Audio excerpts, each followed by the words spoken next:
Seguimos analizando la dinámica de electrones en un potencial periódico usando un modelo semiclásico.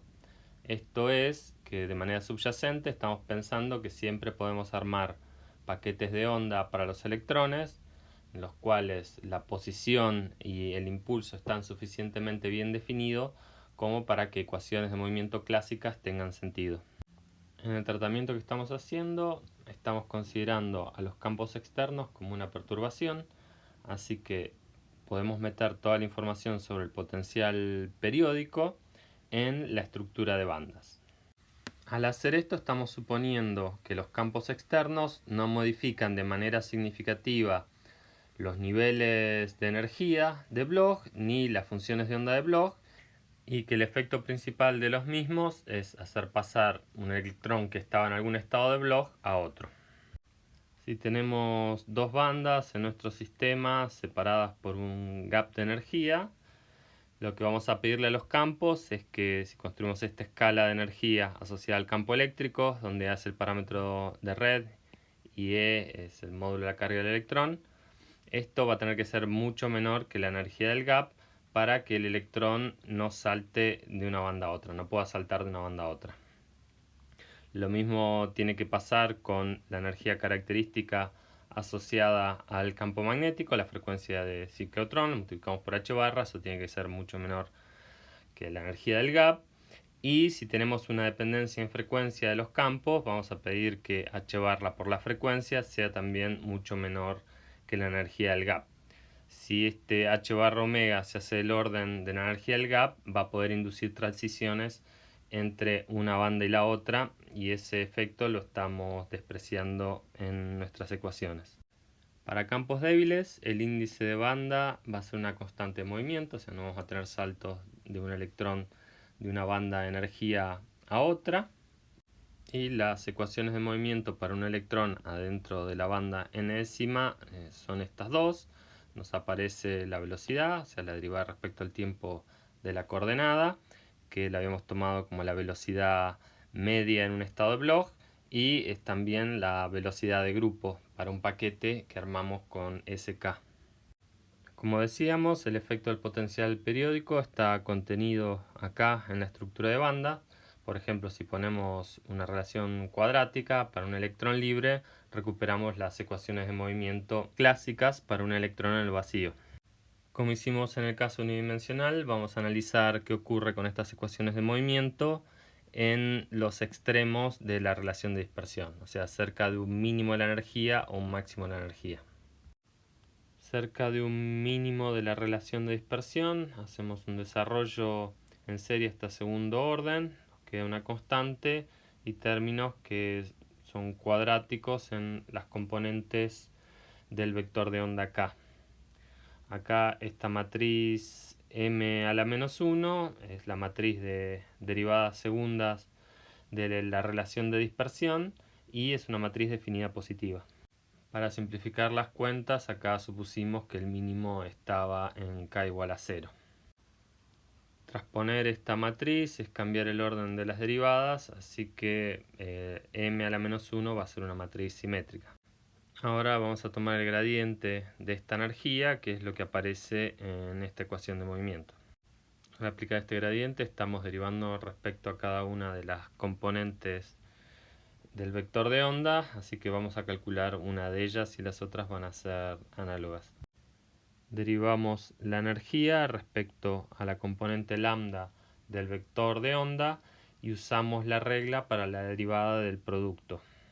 Entonces derivamos primero k alfa y nos da esta suma de acá, nos aparece una delta de alfa lambda, y cuando derivamos la segunda componente nos queda esta suma de acá, pero ahora podemos usar que esta matriz m a la menos 1 es simétrica para mostrar que estas dos sumas son exactamente iguales y nos queda esto de acá, que es lineal en las componentes del vector de onda.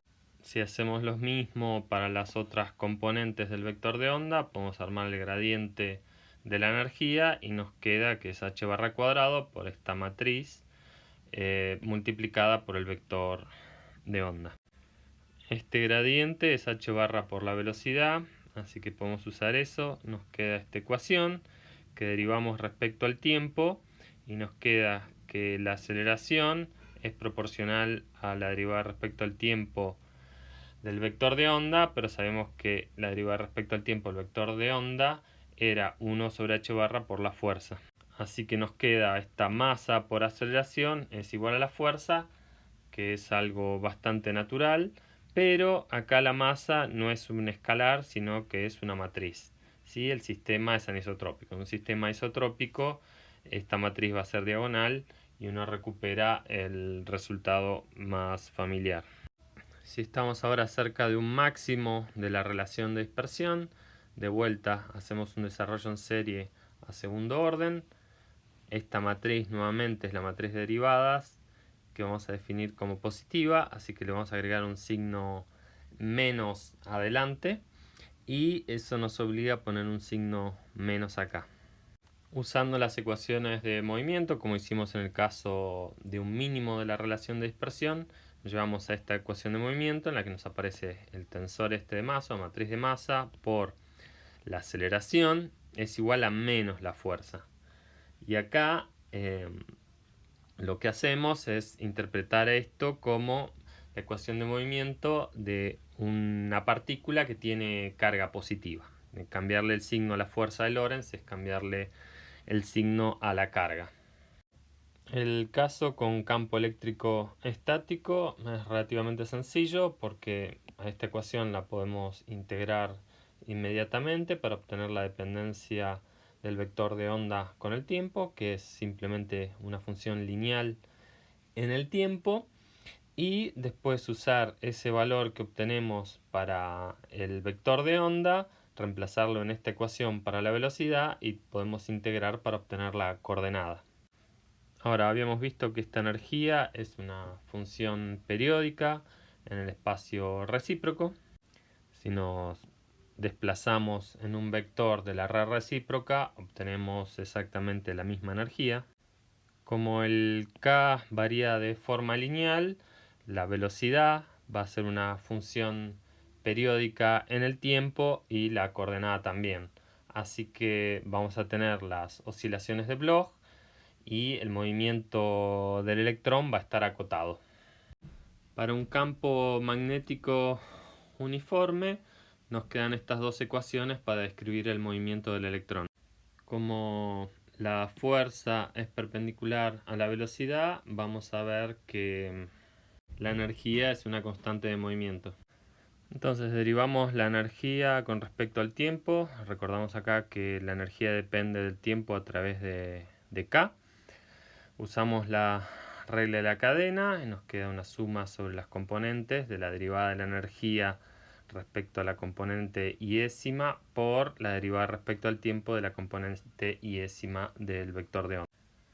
Pero esto de acá es el producto escalar entre el gradiente de la energía y la derivada respecto al tiempo del vector de onda. Si usamos esta ecuación de movimiento y usamos la expresión para la velocidad en términos del gradiente de la energía, vemos que nos queda el producto escalar del gradiente de la energía por algo que es perpendicular al gradiente de la energía. Así que esto es igual a 0. Eso quiere decir que la energía es una constante de movimiento, así que el electrón se va a mover en superficies de energía constante. De esta ecuación también se ve que la fuerza es siempre perpendicular al campo magnético, así que la componente del vector de onda paralela al campo magnético va a tener derivada 0, o sea, va a ser una constante de movimiento también. Eso lo podemos ver haciendo el producto escalar de K punto por el campo magnético. Esto es 0 y eso indica que la derivada de K en la dirección del campo magnético es 0. Entonces la componente de K paralelo al campo magnético va a ser una constante de movimiento.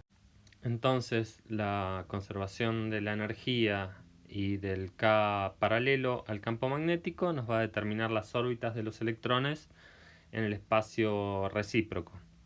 Los electrones se van a mover en órbitas que son la intersección de superficies de energía constante con planos perpendiculares al campo magnético.